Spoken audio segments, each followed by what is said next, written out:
on Transformers Chronicles. Elsewhere, on a remote location somewhere, in the campus of Transformers University. And we have got to thank you again for this opportunity that you're giving us at Transformers Prep School, especially given our clear lack of experience. Or skills, if we're being honest. I'm looking over the details again, and what does indoctrination via fear mean? That? Oh, that's just standard peace through tyranny legalese. The important thing is that you two are more than qualified. You said there was some sort of post-interview we still needed to do? It's right here in the specs. We get interviewed by a unicorn. This is the best day ever. That is great. Yes, unicorn. It's an interview with a magical horse, and not a typo in any way, shape, or form. Well, that's just dumb. How could a typo interview us? That's just bad thinking, Anthony. Oh, here's the door.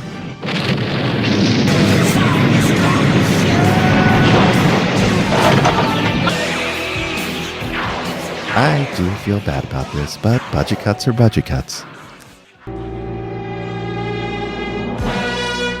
I present your new instructors. First, your Transformers teacher, the provider of knowledge, sacred and forbidden, Galvatron. You will do my bidding or taste my wrath. You know, I've been uncharacteristically silent up to this point because y'all crazy and full of yourselves, and I kind of figured it was best if everyone forgot I was here, but I gotta say, this can't possibly be a good idea.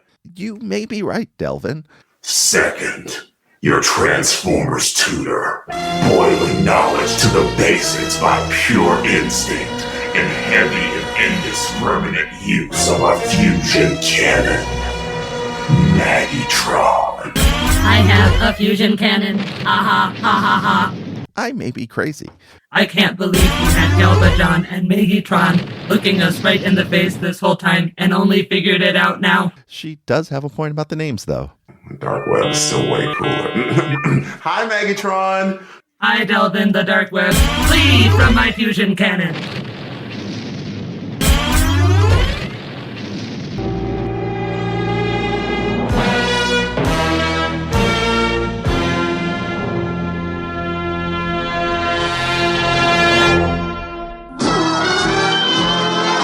Will these new personas take over the show or be more of a one-off?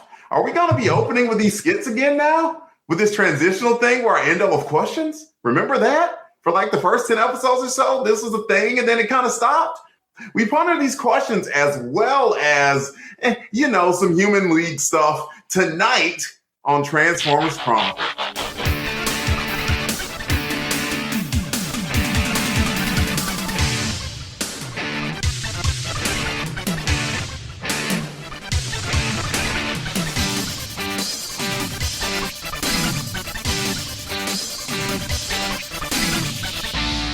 The LONGBOX CRUSADE presents Transformers Chronicles.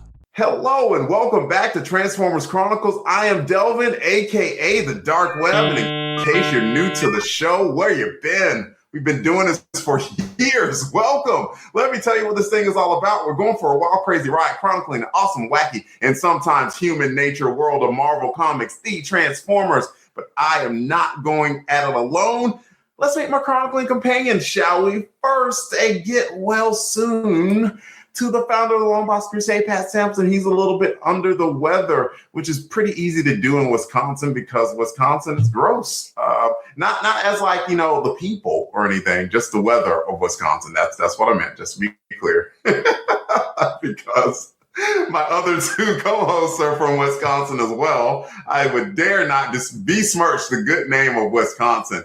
First up, we have our Transformers librarian. He is the lesser half of Married with Content, the Transformers librarian himself, Jonathan Schaefer Haynes. Hello there, John. Hello there, Delvin. Depending on the lasting power of the earlier bit, we might have to change that, or find out if I'm also, until I figure out if I'm going to be a librarian or a teacher or both, or it's a weird time. You see how I know that it's wearing off? Because you didn't talk to you about yourself in third person. Yeah, I guess so. Well, I got to save that for the regular thing. But We'll have to wait and see what my darling wife does if she decides to pick first or third person for her thing. You can really tell we're doing great filling in for Pat's absence here. We're also in Wisconsin, where the weather is actually pretty decent here, all things considered. It's just we work in a school now, which is full of crud, which we are dealing with, but are still excited because this issue is great. Well, I recommend, maybe some soup if at all possible. Possibly zinc, decent amount of zinc that will help. I stay zinced up, and so far so good. Knock on some wood here. I have not gotten sick yet, but I'll talk about the weather here in Charlotte. It doesn't quite rival the Midwestern lake effect at all, but we'll get to it. Like, we have not gotten to the greater half of American content yet. Her name is Maggie Schaefer-Hames. Hopefully not Maggie-tron. Hopefully that was left behind in a skit. I'm not sure. Hi, Maggie. Hi, Delvin. Oh, good. Phew, I was worried. How are you this evening? Good. I wasn't going to talk in third person because I'm not Bob Dole. He did that, didn't he? Famously, I was going to say Dan Quayle, and I was like, wait, no, that's not the guy. It was Bob Dole. Y'all are baseball fans. Ricky Henderson was big about this. Oh, heck yeah. Ricky, you got to retire before they put you in the Hall of Fame. No, Ricky, Henderson. you can't rip the base out of the ground. I can too. I am now the greatest player of all time. Oh, wow, yeah, he's crazy. My favorite Ricky Henderson story. Ricky was at a Major League Baseball game. It might have been the All-Star game. And a foul ball went into the crowd, and Ricky snagged it out of the air. And Ricky was sitting right next to a child, and everybody looked and expected Ricky to hand it to the child, but Ricky put it in his pocket and just kind of looked on. And everybody they sent down a reporter at some point. They tried to go, hey, Ricky, do you think, Rick, maybe you should give the ball to the kid? And he said, Ricky's never caught a foul ball before, and Ricky's going to take this ball home. Later, he gave the kid a bunch of autographs and whatnot, but that was it. That was great. I'm telling you, if I call a foul ball, I don't think I would give it. I've never called a foul ball. I would be excited as all hell. I'm not even going to lie about that. That would be Me too. pretty fun. Remember that one game? Sorry, where we went to and Ryan Braun's up taking batting practice, and he's like he nearly killed me. He nearly killed both of us because he was hitting it too hard foul. We get there, and where's our seats? And as we look, the entire crowd is just scattering out of the way as these sonic booms are coming. And I was like, how do people catch? They don't. He shouldn't be hitting it here. But then, we didn't catch. After that, we didn't want any balls to come anywhere near us. Yeah, that could be terrifying. I've even sat behind, the catcher, and they have the net up. And there was one time, of course, you know how it is. Like if a batter just misses, it's gonna foul tip straight back. And I don't know which game it was, but the batter just missed it, and it felt like the ball was coming right. It was like, I wasn't scared. I wasn't afraid. The net was there. I knew the net was there. So about me, by the way, it's been record. There was record snowfall this past weekend here in lovely Charlotte. Like the fourth largest accumulation of snow hit Charlotte, which was just right around 11 inches of snow.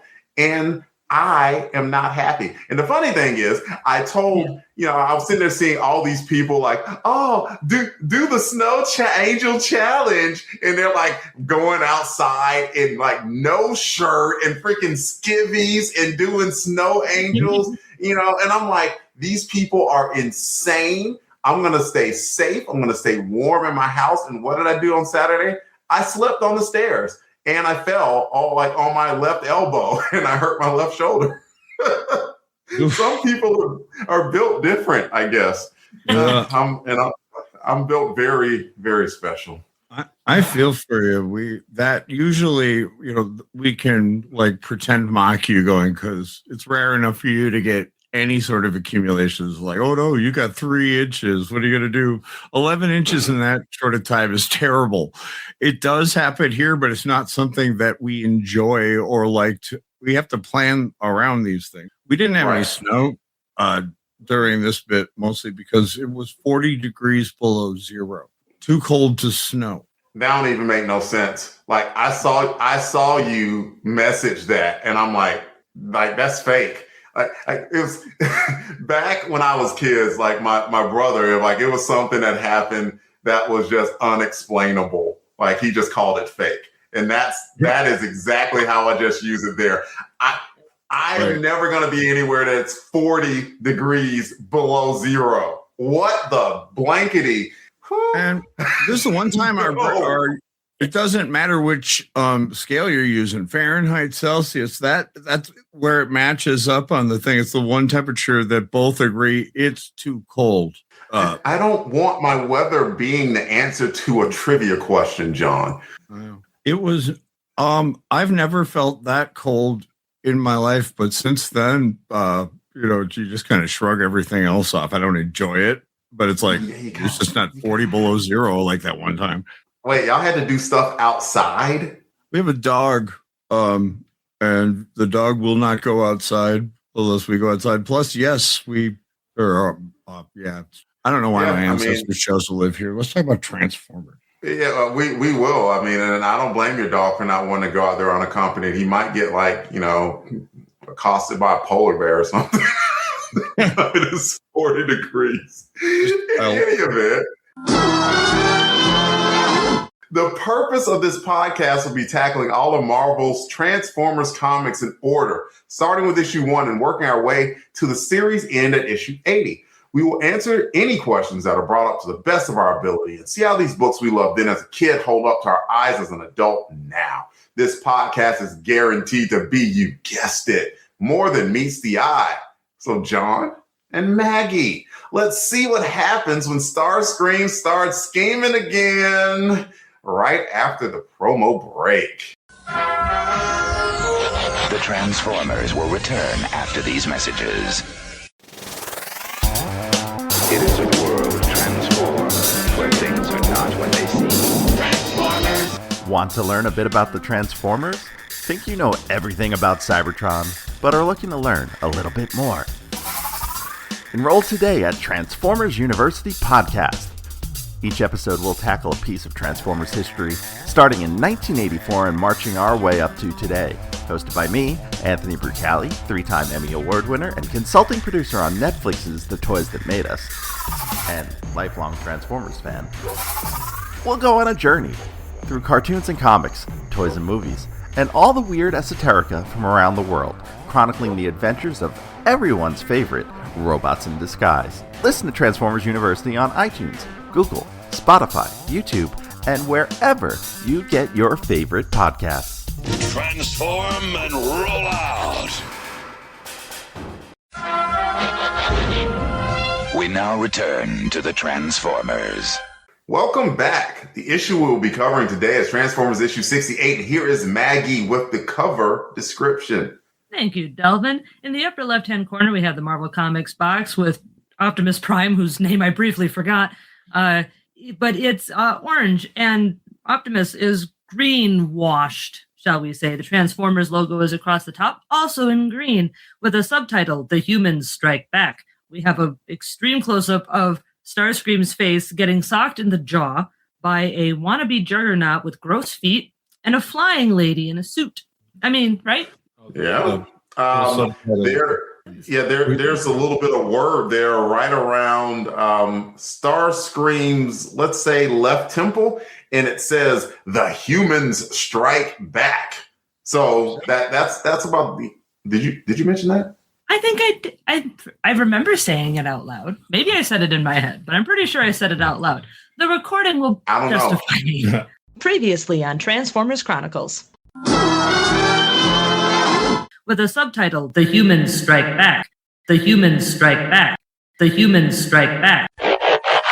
Yes, absolutely. So one of us will do some selective editing, either John. Let's see. John, what do you think about the cover? I don't know. The neon colors makes it nostalgic. I think, shout out to Clinton Robinson, I think, who was the person who told me this first, that basically there's this period between now and the end of this issue that like expands into all toy and toy-based comic issues, because where comic sales are on the decline at this point, are about to be, especially, and toys are really, really going down. And for some reason, the way that they decided was to look at the one that was still doing well, which was Teenage Mutant Ninja Turtles, which everyone was doing. And they figured, I don't know what they're doing, but let's add neon to what we have, and maybe that'll work. So Yeah. maybe that's what they seem to be doing here.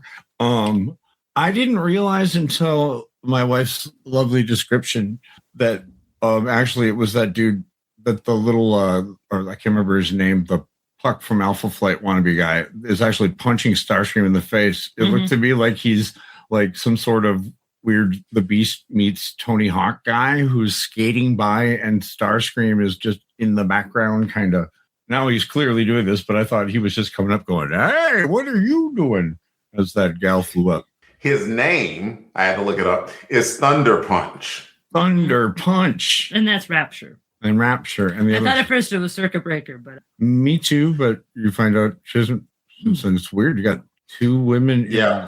Yep. That is definitely Rapture, and that is Thunder Punch. You could probably guess what he does without me. he punches thunder. He punches thunder. Maggie, what do you think about this cover? Do you like it? Do you dislike it? It's hard to have an opinion about it. Like, I don't know. It's always fun to see Starscream getting punched in the face. So it's got that going for it.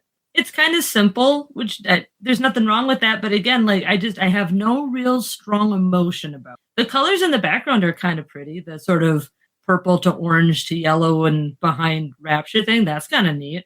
But otherwise, the guy, Thunder Punch's feet are just disgusting to me. And I really don't like them. Yeah, it's fun. His feet remind me of gymnast feet. And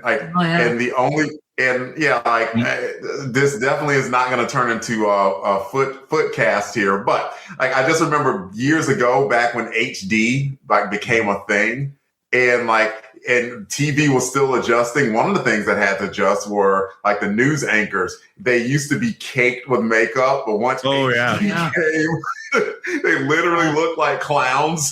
So they had to stop doing it. And so the other thing was, like, I remember like the Olympics came on. I'm not going to remember which year it was, but I remember seeing like even like the girls, they had feet that looked like trucker feet. They're like, oh, I know what you mean. Well, I mean, that's why the Beasts, who this kind of looks like reject art of, originally, before he went blue and furry, was just like a big dude with huge gymnast feet. Very true. Right. That's why I say it looks somewhere between gymnast feet and the Beast. Yeah, I agree. I think that like he looks like Beast in like I believe I want to say Avalanche, the X-Men hero, or not hero, villain. Sure. He looks like Human Beast with the Avalanche's costume on. That's what he looks like to me. We should save this conversation for the OnlyFans. Yeah, people would get bored with that very quickly, I'm afraid. What I think about the cover, I guess I like it. Like sort of. Yeah. Like ish. Like this is what I'm saying.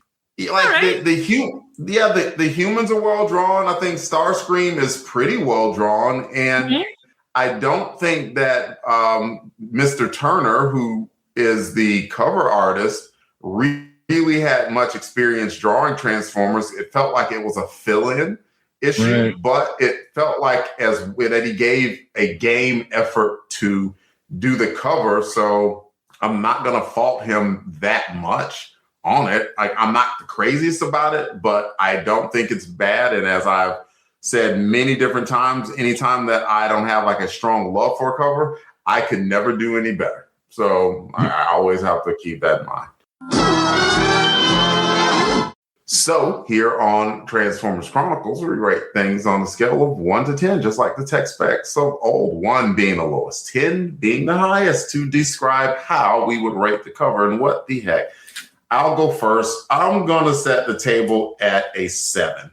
I really feel like it's a 6, but I'm giving it a 7 because I appreciate Mr. Turner stepping up to perform this duty of continuing the run of the Transformers. Like, Maggie, what do you think? What do you rate the cover? Yeah, I think I'm going to go with the 6. Not every cover has to be spectacular, super fun, happy slide. You know, they can't all be Are All Dead, which to me in my head is the 10 that I kind of keep. And I know that's not what it's called, but that's what it's called. Yeah. Yeah. So I think 6 is a lot. I don't know. I think 6 is a very logical score to give it, is what I was going to say. Going with it. Okay. All right. John, what would you rate it? This is a weird one to figure out how to rate. I will give it a 6. And it's a bump up for me just because this wants to be a 5 for me. It's got that color for me stuff going on with it. And the characters are interfering with themselves in a weird way that it was really kind of true to talk. But the coloring is so interesting. I mean, it looks like when I saw this scan that I have, I thought it was a scan of an upgraded color. And no, this is what it looked like back in the day. So this is like early example of the 90s when we had made that weird transition from 80s neon to 90s neon. Yeah. It was, and then neon color. Then 94 happened and everything went like black and X-Files. So yeah, it gets a bump just for being greater than the sum of its parts because the sum of its parts are weird. So it gets a 6 from me. Okay. All right. 6s and 7s. Maybe Simon Furman would be pleased by what we just did there unintentionally. And here's John with the credits for the issue.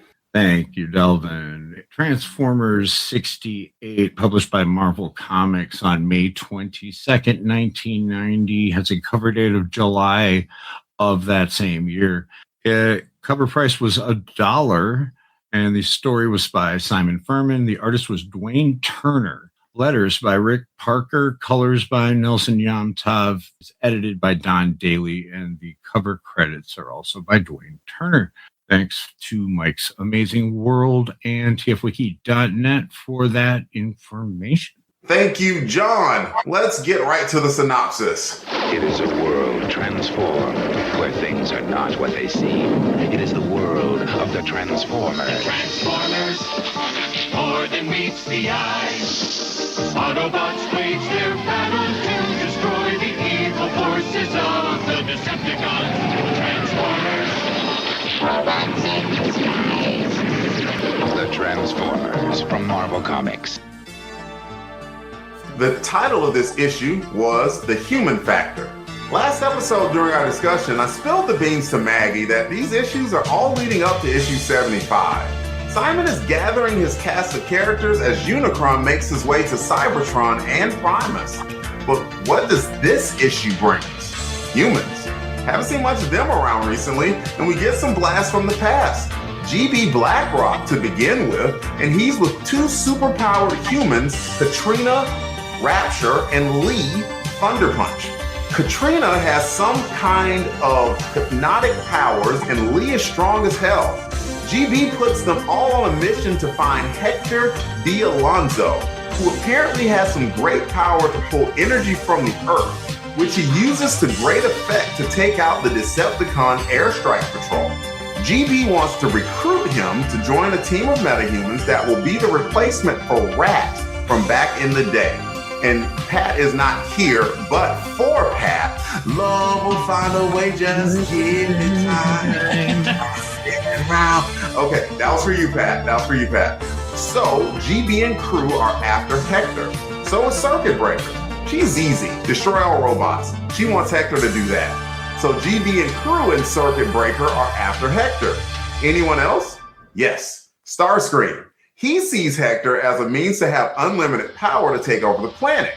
Anyone else? Yeah, but we'll get to him at the end. The end, which is rapidly approaching because the rest of the issue is a cat and mouse game that ends up falling into GB's favor as both Hector and Circuit Breaker go with him. And Starscream is left with his behind soundly whooped. And as Starscream is about to take revenge, that's when Shockwave reveals himself to Starscream. And that is one more piece to the issue 75 puzzle in the books. We're going to talk about it. Some highs and lows, discussion forums. Maggie, you want to start us off? What is your interest about Transformers 68? I like that it's, we've got GB BLACKROCK, which I assume, by the way, or actually I've decided stands for good bad. It's good bad. And that's amazing. Yes. He's kind of pulling a Max Lord going on here, putting together a team.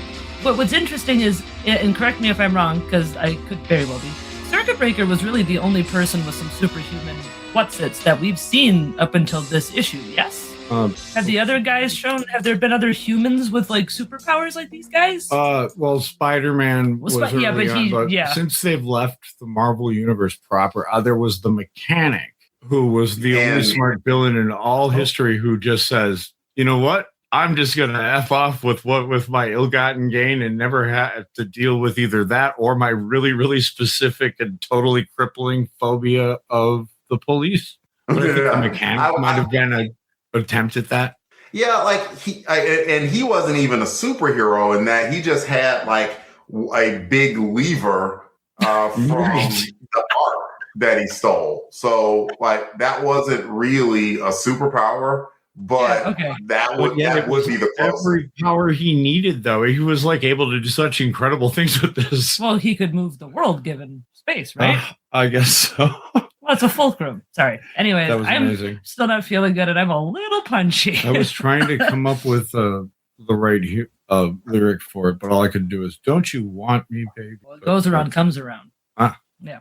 Why? See, yep. Brett, I got you. So I kind of like that about it. I just think it's interesting to see that there's superhumans apparently in this world now is kind of a new introduction. I thought that was kind of interesting. I really dislike Thunder Punch. I was going to call him something else, but I would have to believe it. I'm glad I caught myself.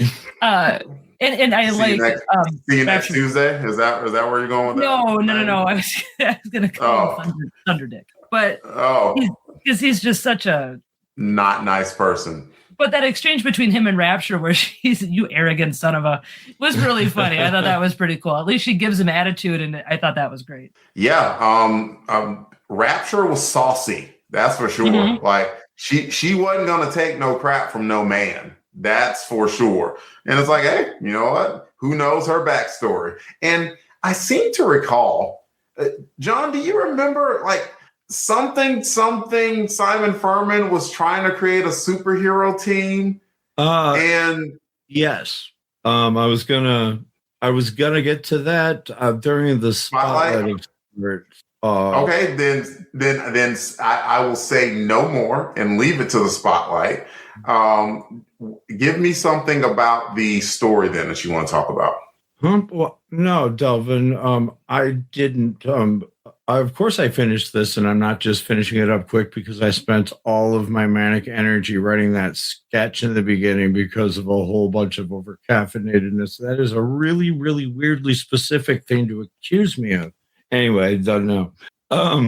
I like this issue. This is the most Bob Budiansky seeming one that I think Furman's written since the beginning, and I wonder if this was like a filler issue done early on. I don't have to spoil too much about the spotlight thing in saying that, there was sort of at least the vague beginnings of a notion of a superhero team that was going to be a spinoff of this. This is kind of its stealth pilot issue. If it would have picked up and people liked it, they definitely would have run with it. But I don't know how well it did. I don't think I like Maggie think it's really interesting that they're having super powered humans again, especially with the idea of that are able to face off directly against Transformers. The only one we've ever seen that's able to do that with any level of success is Circuit Breaker, or Buster Witwicky when he had Optimus had zapped him with the creation matrix. I just thought of more humans, by the way, y'all. Do y'all remember the Road Jammers? Oh, oh, they were on the road. No, not those. No, right. No, that's different. No, those were the teenagers. The Road Jammers was like this crew of dudes that like Lord Zarak recruited or something like that. Oh, oof. I'm vaguely remembering this. I need to go back and read because some of that spills out of the UK comics, I know. Interesting.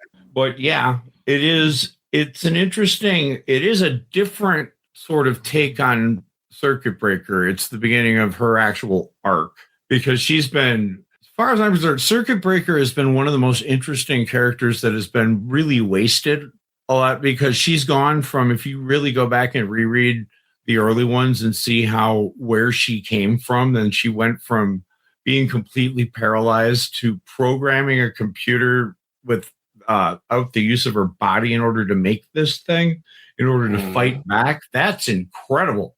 And then she was kind of a mustache twirling, all robots need to die, rah, which is kind of where we see her at the beginning here. But we will see her again at some point.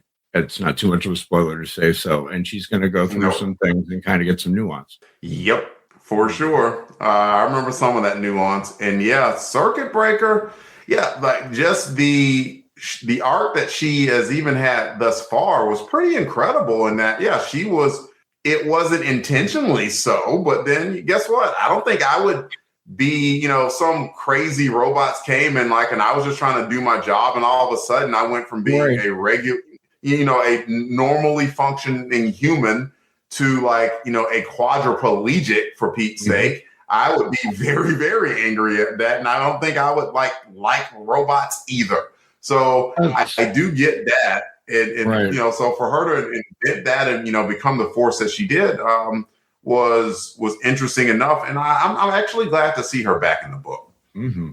Okay, let's see. I know what I wanted to mention.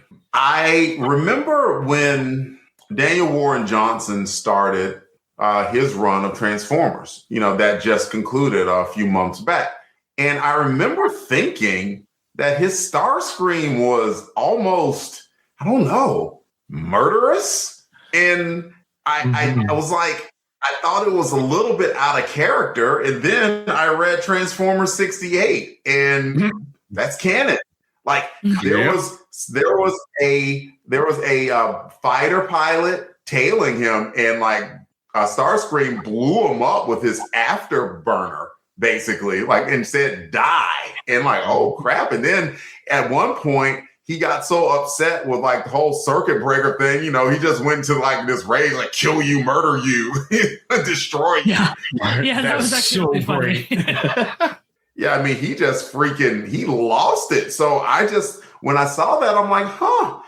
And not that I never accused Mr. Warren Johnson of not reading the original material, because I think he did, and they made a bold decision to go the way they did with Transformers, and it was excellent, by the way, as I mentioned many times. But the source material for that behavior may have started here, and I just thought that was very interesting. This is my favorite kind of Starscream, the fully competent Starscream who gets his butt handed to him. And by humans, nonetheless. I mean, super powered humans, but he still gets his world rocked by these guys. They win. I mean, they don't kill him, but they defeat him. He got his close, though. I mean, he's a giant robot. Right. So this is probably the worst defeat Circuit Breaker's had since I don't know if she's actually been defeated to this degree. Usually she winds up coming up on the upper hand of things. Yeah, she took a pretty good thwack. She did.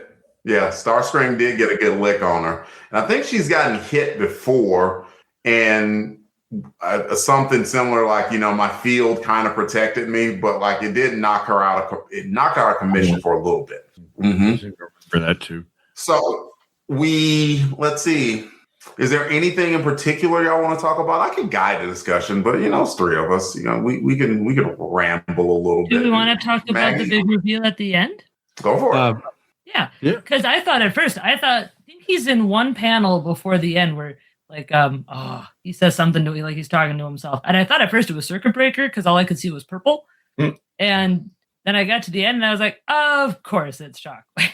Because if you're ever going to have an aha moment or like a surprise moment, it's going to involve Shockwave after having been dead for some time. When was the last time he was making an appearance? He's been lurking in the shadows for like a while. It's been a few months. Like they've revealed that he's been around, but he hasn't really done anything. He found out where the Decepticons were, basically, that New Jersey trash heap, and he saw Starscream sneaking out. And that was the last that we've seen of Scorponok's contingent, by the way. And so Shockwave was kind of like, let's follow him and see what's going on, which was like the thing that was kind of cool, where he's like, I'm usually kind of like the thinker and the plotter. I don't know what I'm doing here. I'm just kind of following Starscream, and I'm intrigued. Well, I'm enjoying this. Well, if I remember properly, the thing that got him to the stage, he said, was that he got burned up in the atmosphere as he fell to the ground during a fight with Fortress Maximus. Yeah, I feel like it's been a while since we've seen him. The second time he was thought dead, and people really, really, more so than Darth Vader on the Obi-Wan show, people need to hang around and make sure that body's not twitching after. Shockwave? Yeah. Because I'm used to it just fell out of my IDW? Yeah, Phase 2. Thank you. The Phase 2 Shockwave, who is next level evil, and that's all I can think is there's still a seed of that guy in this guy, and he's probably scheming and conniving and killing planets or something in the background, and no one knows who's doing it. It's Budiansky Shockwave walked so that Furman's could jog, so that the IDW one could run. I was going to say, it's not like Shockwave hadn't had his mad scientist moments here. I mean, he basically beheaded all of the Autobots, right? And what's crazy to remember is it's only in the comics that Shockwave actually behaves like his tech specs say he should. The tech specs say he believes logically he should lead the Decepticons, and it means he's a different schemer than Starscream because he has a different motivation. And it was kind of fun to see when that happens. This is going to be great. He's also way smarter than you. He is, but Starscream's no idiot. I mean, Starscream in his own way is pretty close to his smart he's crafty. But now we're going to get the two most devious people, both of whom want to be in charge, and both of whom know that the other one wants to be in charge, and both of whom know that the other, etc. You couldn't ask for more. And we really have Budiansky to thank, so that Furman he did a lot of work of build-up of character backstory, so that Furman can just drop the two of these characters in one panel, and you go, uh-oh. Yeah, if there's stuff coming up with Starscream and Shockwave, I am here for it. And I don't know. I can't remember know what it is. But I remember, and I even put a little teaser about the end of issue 69. I remember the splash page from it, but I don't remember the pages that led up to it. So it has to, this is going to be great. We'll learn together. Yeah, it has to have something to do with Starscream and Shockwave. Like, what's their plan? I honestly don't know. I'm excited. So I'm looking forward to it. Me too, because this started out as us, remembering it pretty well, but now we're getting into territory I missed. There were large amounts of these I didn't read because, when did this come out? 1990 was, I was of the age where I had way more important things on my mind than comic books. Clowns, yes. So, I'm interested to see about the scheme that's going on too. I guess if there were one thing I wanted to bring up, like you did mention that you didn't like Thunder Punch, but like, did you like GB's return? Oh, that was cool. I did. And his kind of face turn, because he was sort of, he wasn't exactly a bad guy, but he was like, a self-serving, I'm on my own side kind of guy. And now he seems to be actively trying to say, like, nope, there's a difference between the Decepticons and the Autobots, to focus on the Decepticons because the Autobots are good guys.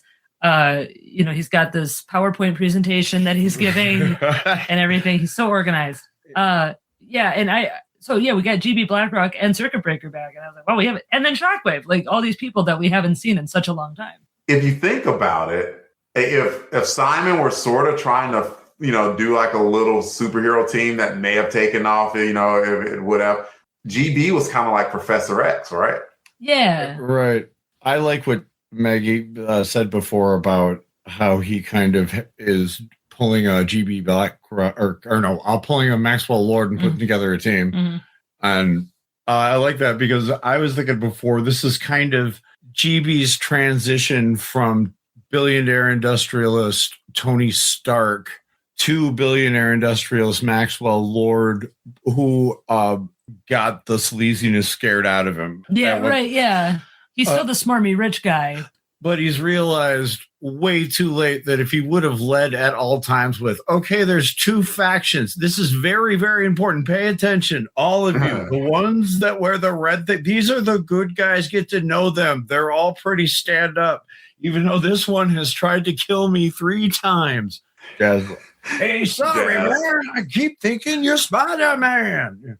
So that was GB. Well, what about Rapture and Thunder Punch? Like, did you guys like I'll say this much. Like, they haven't fully explained the powers yet, but you kind of get the idea. I liked Rapture's powers I don't know whether it's specific to robots or whether or not she can use it on humans or not, because if she can only use it on robots, that is a weirdly specific power. Right, exactly.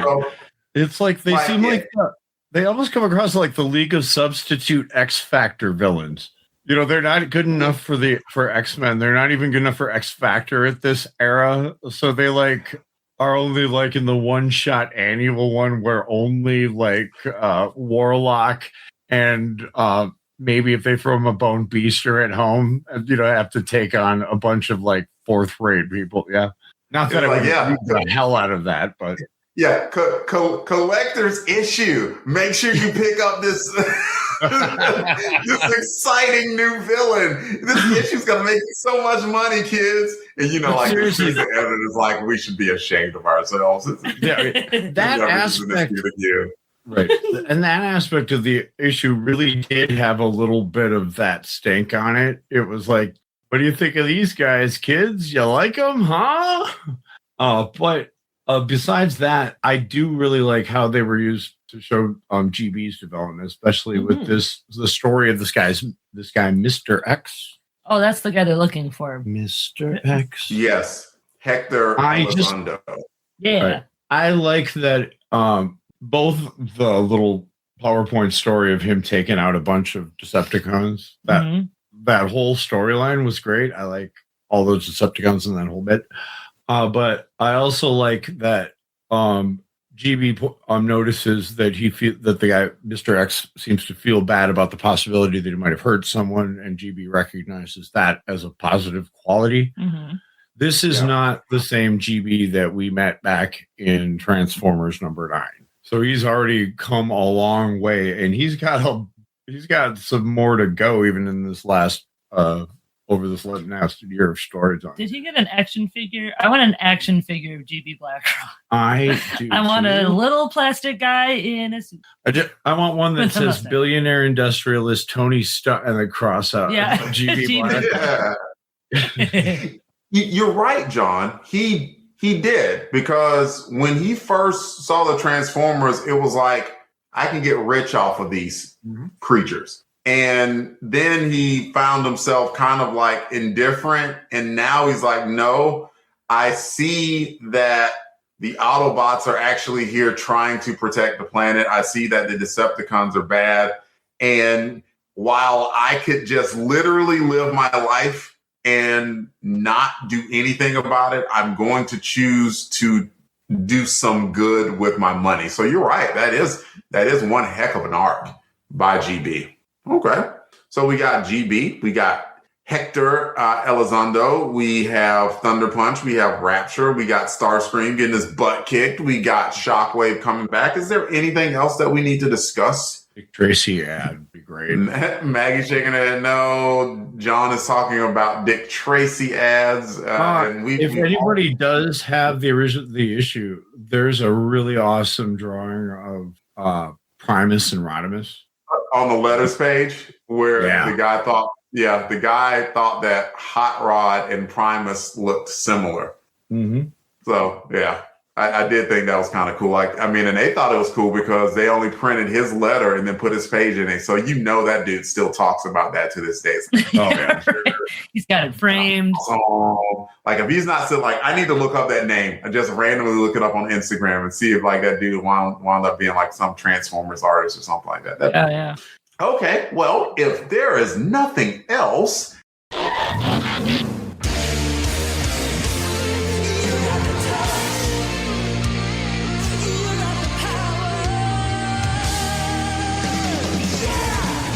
Save your ammunition, Autobots! Superior forces are taking over! Now it's time for us to talk about who had the touch. When we talk about which character stood out the most, Autobots, Decepticons, humans. There's plenty of humans to go around too as well. John, you can go first. Who had the touch to you? You know what? I'm just going to give it to GB for kind of everything that we've been talking about.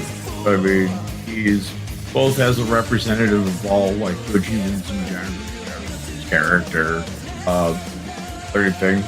GB was a good stand-up, solid guy here throughout the entire thing, and he did his best to try to start things off with Circuit Breaker, and we'll see how that goes. I really did like that.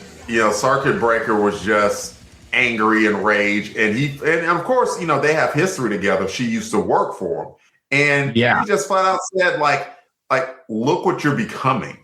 You are becoming more cold and unfeeling than the robots that you profess to hate. And what I really liked is he, instead of berating her, he just kind of stopped and said, you know what, Ghost Day, it's your choice. And I actually think that was kind of what drove her, where she's like, you know what, maybe I can be something better. And I like that he didn't force her, didn't coerce her, didn't beat, have the other two superhumans try to subdue her or anything. It's nope, if you want to come with us, we'd love to have you. And she made that decision. All that exposition aside, Maggie, who had the touch to you? I was going to give it to Good Bad BlackRock, but instead, I think I will give it to Circuit Breaker. She had that moment when BlackRock says, go or come with us or stay, do whatever. And she takes a moment, she has a panel where she thinks about it for a second, and then she runs to join them. And I just think that that's really cool. She had a human moment, which for her is kind of difficult right now, with where he's at. And I'm interested to see where that goes, and if she stays on the good path, or if something maybe happens that causes her to double down on where she's at now with just all robots are bad. So I'm curious to see where she goes. While she is a crack engineer and everything like that, I'm sure that GB probably has an excellent cafeteria at one of his buildings, and probably they're sleeping some plush hotel too. Hey, maybe he can direct me to, kill some Decepticons or something, and I get free Wi-Fi. Yeah. And free Wi-Fi. Geez, I gotta make a choice here. I'm gonna pick Hector. And that it's not often that you've seen humans get to wreck the robots, right? And and I loved GB's exposition at the beginning. At one point he got so excited he literally utters the phrase "Whammo, Louisiana Fried Decepticon."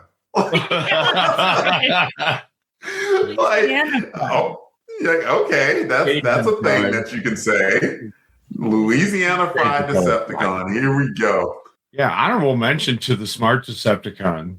who eventually does get it. But I love that trope. It's like whenever there's a bunch of elites getting taken out, and the first one there's always how can I possibly be taken out by something? And the third one is like, oh, I don't care. That thing's good enough to kill me, and then gets killed. Did you say one of them was called Whisper? Yeah. One of the Decepticons in his PowerPoint presentation? Yeah, that's the one I'm talking about. Yeah. I don't know that I've ever heard of Whisper Me before. neither. Although I went to school with someone named Whisper, and that was not an apt name because she was extremely loud and disruptive. You have heard of Whisper before, though, Maggie. I have. You have. The Airstrike Patrol made their way in to Transformers in issue 56. That was Simon Furman's first issue of the book. Yeah, the Airstrike Patrol. Look, there's a lot of robots. Pour 40 of motor oil on the curb for the Airstrike. Right. I give Simon credit for, of course, remembering his own history, and he kind of gave them an arc and an ending too, like because the Airstrike Patrol was kind of brought around to cause a ruckus and to blow some ish up, and they still were kind of doing that until they got blown up themselves. So they're kind of loose cannons. When you got skills, good at something, do that. Yeah, when you're good at something, by golly, then you do it. You're an idiot, Starscream. But I am just a broken machine, and So we talked about touch. Someone had to be out of touch. We talked about the character that was the worst in the book, and they should get beat up by creatures much, much smaller than he is, like he's Frenzy back in that episode from years ago. In the segment called Less Than Meets the Eye. Y'all remember that? And like he was like sweating and like begging Shockwave to not destroy him. And sure enough, this ended with like Shockwave again. So history repeated itself. Anyway, do I care who's less than me? I actually don't think Shockwave's less than meets the eye. I'll go with the Airstrike Patrol because like I would almost say like after they were just there to cause a ruckus. And then like this human came and like with powers that they've never seen before, maybe the best option just would have been to run. Like, you know what? We didn't come here for people that actually fought back. Screw this. We're leaving. You guys are lame. You guys are lame. What are you doing? Like fighting back and whatnot. But that's me, if I were a bully, which I'm not, thankfully. Anyway, John, who's less than meets the eye to you? Starscream. Yeah, I was going to say that's me too, for sure. It's got to be Starscream. Look at what he does in this. He gets himself beat up. I mean, he had plans. He had ambitions. He wanted to steal a person to make himself stronger because of that whole thing. But then, like, that didn't go to plan at all, and he gets his butt kicked, and it's his own hubris, ego, and pride gets in his own way like it does all the time, and he decides to go off on a tear, which is hilarious against you and your yeah, he goes a little Donald Duck. And fails as only Starscream can. The only time he usually fails that magnificently is when he's Cobra Commander. But Starscream, less than me too. Guess it's time to rate the book then, 1 to 10. We had a human-centered book of Transformers, but Simon wove in Starscream, he wove in Shockwave. This is a part of the tapestry that we're building into 75, and I really, really know things are going to pick up next issue, even though I can definitely say that this definitely does have something to do with issue 75. For sure. And with that, John, what would you rate Transformers 68?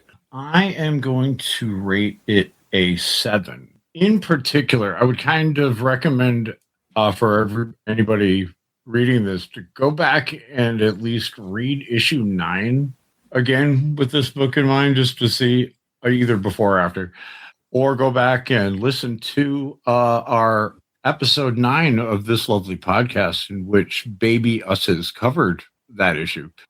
Internet Archive. If you went to Internet Archive and looked for Transformers Chronicles, you can pull up Transformers Chronicles. We will throw up the link for that because this is They do recap certain events in there importantly, but going back and like really reading it reminds you of a lot of things. That GB and Josie were they were very close. She not only professionally, but she was his friend, and there was nothing romantic about it. It was just he liked her as a person and employee and stuff, and it really affected him.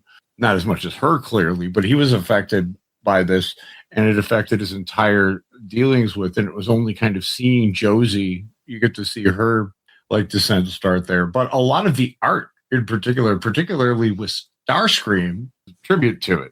Starscream's arrival out of nowhere, flying, out of the sea, and that's almost complete. It's almost completely redone on that. Some of his Transformers stuff.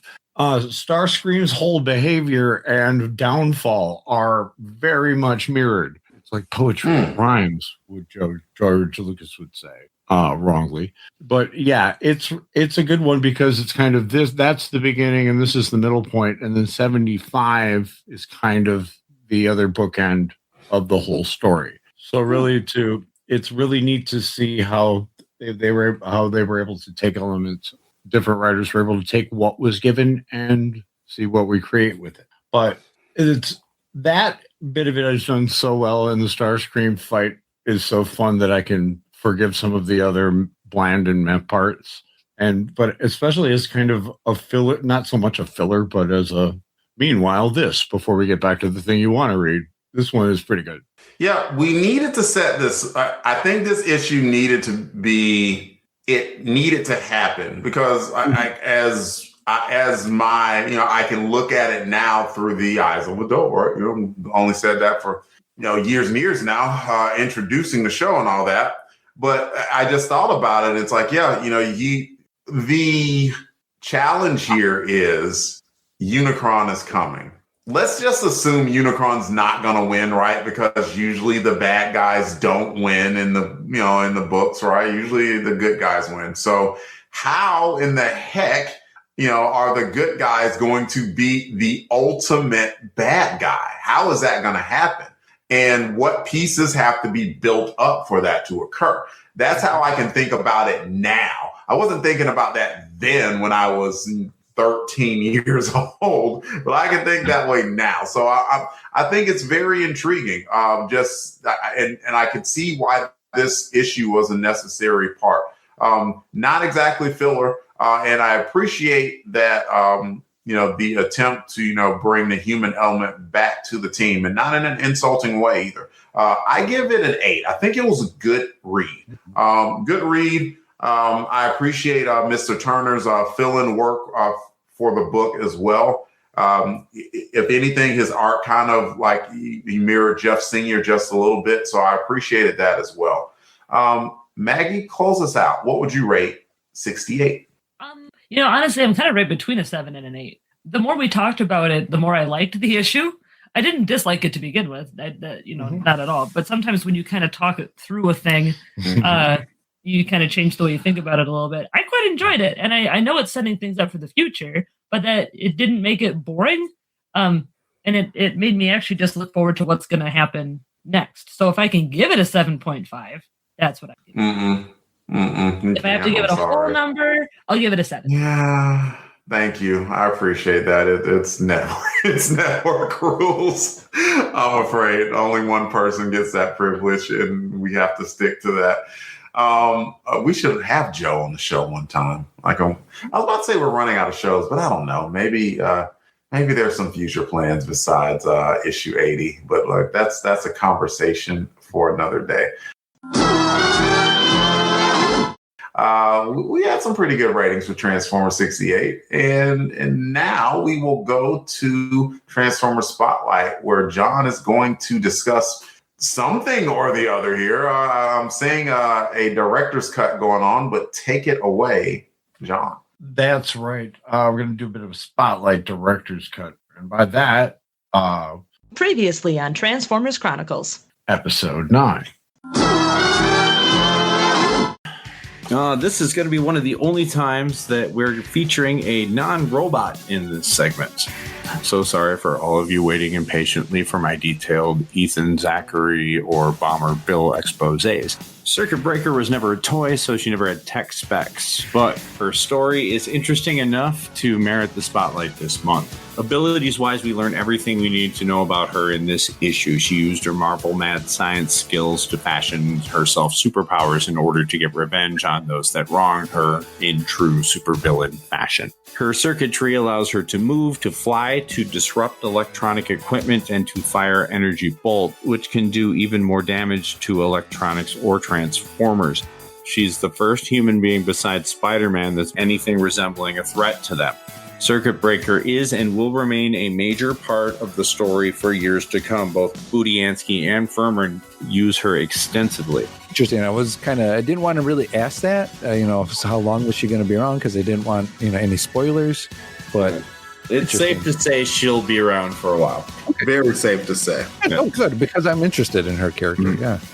She debuted as Jodie Beller in Transformers issue 5, but issue 9 actually was not the first appearance of Josie as Circuit Breaker. That honor would go to Secret Wars 2 number 2, which Budiansky was editing, and which came out earlier this month. Jim Shooter, who was the writer of Secret Wars 2 and editor-in-chief of all of Marvel at the time, did Bob a solid and allowed her to debut there. So because of this and the weird way that copyright laws work, Circuit Breaker has forever since been considered a Marvel character rather than a Transformers character, which has caused no end of headaches when it comes to reprints by companies that acquired the rights after Marvel lost them. I think Ryan Daly talked a bit about this in episode 3. When IDW eventually worked out a deal with Marvel to be able to reprint the issues where she features as well as the issues where the issue where Spider-Man features.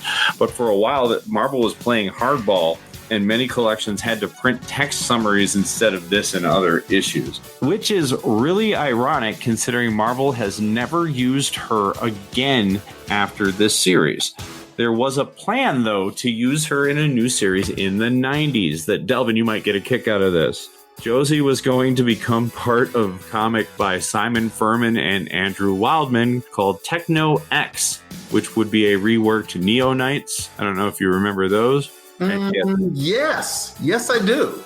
With a brand new 90s costume with pouches and shoulder pads. Seriously, look up Techno X. Just Google it. And the idea there to bring it back into the Marvel universe is that the Transformers would have been a simulation to train them against real robots. Primarily Ultron would have been their principal enemy. So it would have been a whole bunch of humans worked up to fight robots versus Ultron, with War Machine and Iron Man guest starring all the time. Oh, what would have been. Interesting. Yeah. I'd love to see her again. I wish somebody would remember she exists and use her somewhere.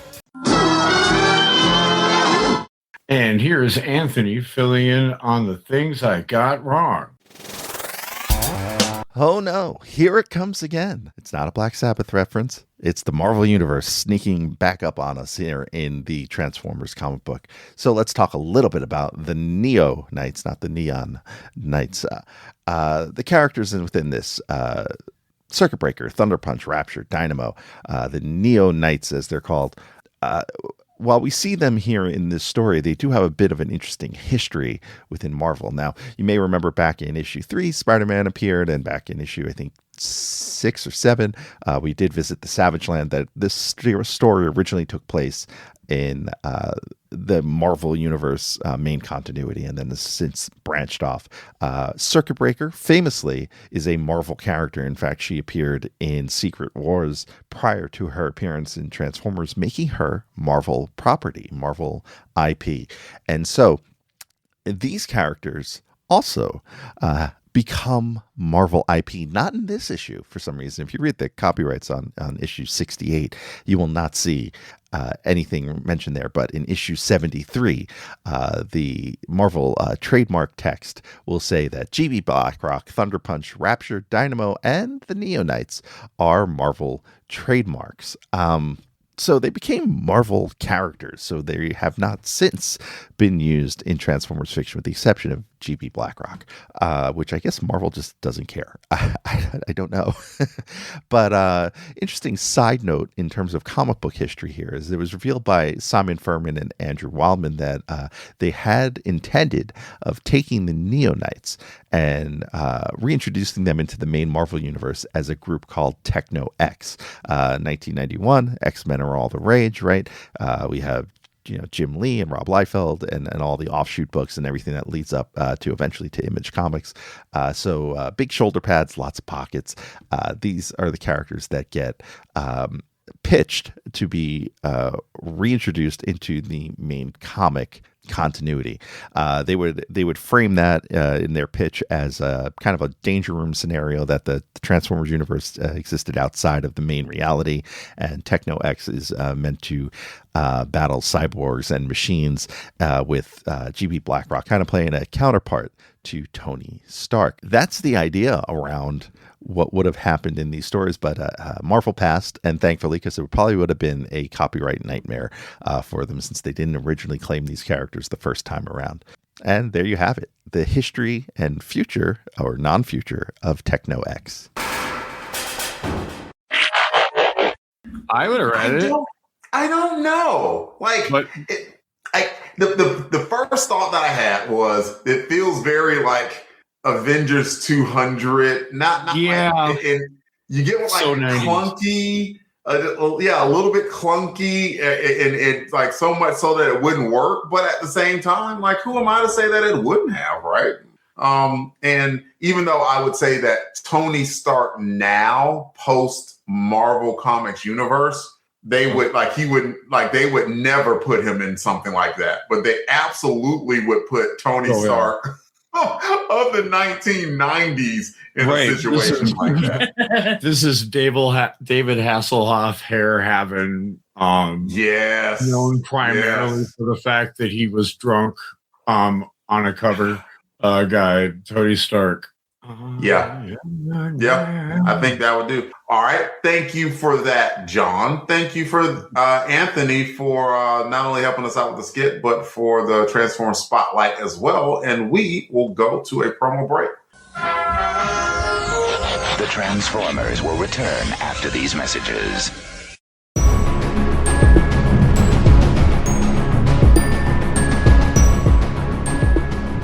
Hello, soldiers. I'm Jared Albrecht, the Yard Sale Artist, codenamed Death Probe, and I'm here to give you your orders to join me and my elite podcasting squad for G.I. Joe Chronicles. Who makes up this elite squad, you may ask? It starts with my right-hand man, Pat Sampson. Tell him your codename and specialty, Pat. Well, Jared, I'm glad you asked. My codename is DJ Christados, and on G.I. Joe Chronicles, I specialize in G.I. Joe comic books, Marvel, Devil's Due, IDW. We cover them all. But there's so much more in the G.I. Joe Chronicles universe, and that's where our first sergeant comes in. He's Jim Mill. Sound off with your codename and specialty, Jim. My specialty is everything else G.I. Joe. I'm going to talk about some comics too, but I'm also going to look at the G.I. Joe property from lots of different angles, including, but not limited to, the toys, cartoon, puzzles, train sets, bed sheets, Halloween costumes, you name it, and there's probably a Joe version of it, and I'm going to let you know it exists. You forgot to tell the troops your codename. Oh yeah, codename Weasel Skull. I don't think you can have that one. I think it's taken. Dang. How about codename Weasel Skull? Strangely enough, that's also taken. Orsted. Oh, that's like a beautiful name, man. We could be cosmically... Okay, never mind. I got it. Codename Dark Web. No. Pop Pop Hiss? No. Pimp Destro? No. Hot Thing? No. While my battle buddies get that ironed out, I invite you to join us for G.I. Joe Chronicles. You can listen to it on its own solo feed wherever podcasts are found, or catch it under the LONGBOX CRUSADE Network umbrella. We look forward to seeing you at Fort Longbox. Yo, Joe! Okay, how about Jim the Joe Junkie? Maybe.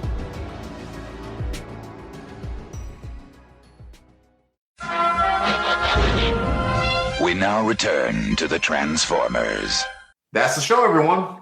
Please come back and join us for the next episode where we discuss Transformers issue 69, where we see what Scorponok has been up to. And that's definitely the weirdest thing that's going to happen Definitely not going to be a memorable splash page at the end or nothing. If you like to hear more from us, Longbox Crusade, we're everywhere, y'all. Anywhere like social media platforms, look for Longbox Crusade. We're there, to include YouTube, by the way. Please subscribe and like. We do a lot of content there, live and recorded. Patreon, we have Longbox Crusade there too. Search for us, and you can join our Crusaders Club for only $1 a month. If you only want to look up Transformers Chronicles by itself, you can, because we put out a lot of stuff on Longbox Crusade. We're blessed to have a lot of contributors to the network. And if you don't want to be a part of all that, I do understand, even though you're missing out. You can just look up Transformers Chronicles by itself, and you will get us. And we're pretty delightful, if I do say so myself. There's a voicemail as well. You can leave voicemail comments on 707-532-5269. That is 707-532-LBOX. Round and round. Pick up the phone. It was you by yourself. I figured that you would want to get that good tone going, so gave you that opportunity, John. And while you email us at contact@longboxcrusade.com as well. Lots of different ways to contact us. What about John and Maggie? How can people contact y'all if they choose?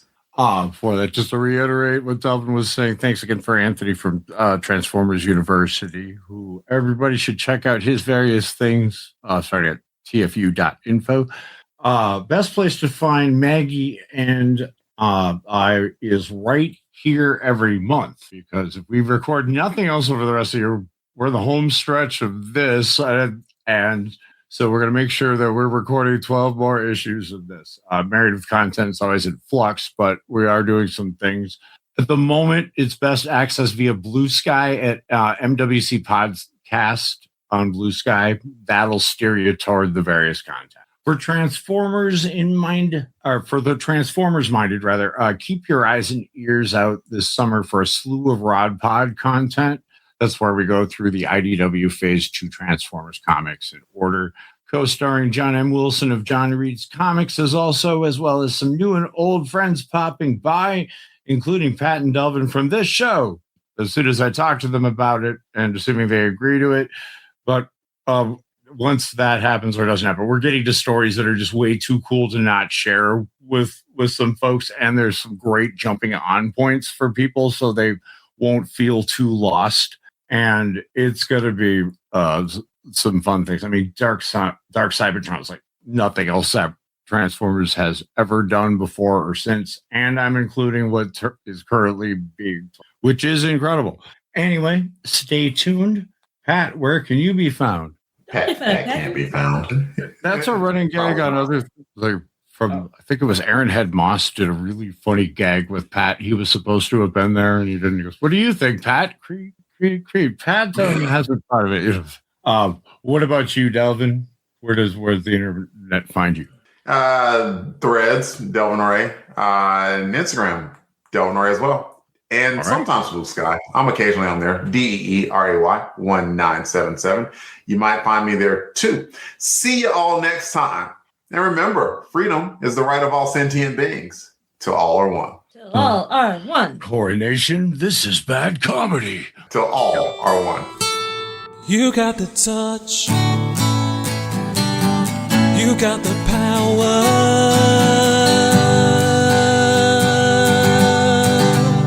Yeah. All songs, song clips, and characters discussed are copyright of their respective copyright holders, and no infringement is intended, and it is for entertainment purposes only. We are just fans that like to share our love of comics. The purpose of this podcast will be tackling all of Marvel's comics. Really? Have I never read this paragraph? It is a world transformed where things are not what they seem. It is a world of the Transformers. More than meets the eye. It's every month. And I don't know why, but it makes me giggle every month. Like, it doesn't matter. And that's why I do it. I would have stopped it forever ago if there wasn't an enjoyment to be had. So what came first, Unicron or unicorns? Well, within the Transformers toy line, unicorns came first. Now, you may know about the ill-fated prototype from 1986 Transformers movie of Unicron, the figure that never actually got released. But before there was ever a Unicron toy within a Transformers toy line, there was a unicorn. And his name? Battle Unicorn. He was a tail ender from the Beast Machines line from the final wave of basic class figures, which are the smallest size, and they were sold around $5. The thing that's really notable about this figure is that because it was at the tail end, it's what we call a tail ender, which when stores stock up on figures, the tail end of a line, as they refresh into whatever the next line is, usually gets the short shrift. So it doesn't get ordered as much because there's already figures from the previous couple of waves stocked on shelves. So unfortunately, Battle Unicorn was very hard to find for a period of time at retail. KB Toys, rest in peace, was really the key place you could have gotten a Battle Unicorn figure. However, the toy store known as Big Bad Toy Store actually worked out a deal with Hasbro and manufactured more and ended up actually selling them for about 8 years later. So if you were a Transformer collector from 2001 to about 2009, you could still get your hands on a Battle Unicorn pretty easily. So that's the story of Battle Unicorn. The figure was also made into another character named Magna Stampede that was sold as part of the Universe line in 2004. The big difference between the two is that Battle Unicorn is like a grayish blue and Magna Stampede is white. And there's your little unicorn trivia.